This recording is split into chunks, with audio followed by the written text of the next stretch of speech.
तो हेलो दोस्तों, कैसे हो आप लोग। मैं आशा करता हूँ कि आप सभी लोग बहुत अच्छे होंगे। तो आज हम बात करने वाले हैं एक और शॉर्ट स्टोरी के बारे में। तो चलिए बिना किसी देरी के शुरू करते हैं। यह कहानी महाभारत और भगवत गीता की है। कई लोक कथाओं में भी इस कहानी का जिक्र है। एक कौवे की गरुड़ से दोस्ती हो गई। दोनों काफ़ी समय साथ गुजारते थे। उनमें मित्रता इतनी गहरी हो गई थी कि आपस में कभी कोई बात नहीं छुपाते थे।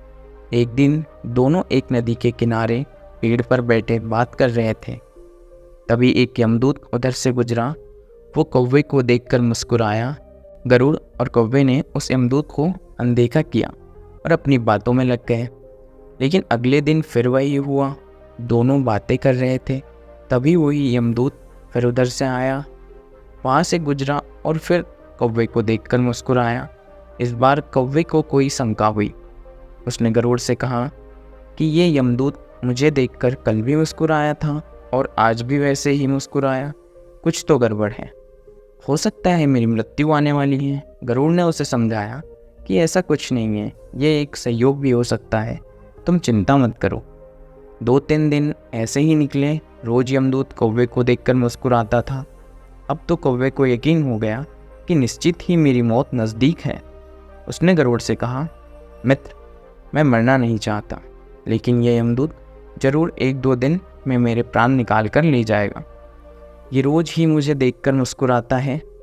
गरुड़ को भी लगा कि हो सकता है कौवे का शक सही हो। उसने कौवे को धैर्य बंधाया। गरुड़ ने कौवे से कहा, तुम चिंता मत करो मित्र, मैं तुम्हें यहाँ से बहुत दूर ले जाऊँगा, जहाँ की यह यमदूत तुम्हें दिखाई ही ना दे। गरुड़ ने कौवे को अपने पीठ पर बैठाला और अपने बड़े बड़े पंखों के साथ हजारों किलोमीटर दूर कैलाश पर्वत पर ले गया। दोनों को अब ये डर नहीं रहा कि यहाँ कोई भी उन्हें परेशान कर सकता है। लेकिन वे जैसे ही कैलाश पर्वत पर पहुंचकर एक गुफा तक पहुंचे, वहाँ वो यमदूत पहले से ही मौजूद था। उसने कौवे को देखते ही उस पर पांच फेंक कर उसके प्राण निकाल लिया। गरुड़ देखता रह गया। उसने यमदूत से पूछा, तुमने इसे क्यों मारा? यमदूत ने कहा कि इसकी मौत इसी समय लिखी थी, इसीलिए इसके प्राण निकाल लिए। गरुड़ ने फिर पूछा, तो फिर तुम इसे देखकर उस जंगल में मुस्कुराते क्यों थे? इसे मारना ही था तो वहीं मार देते।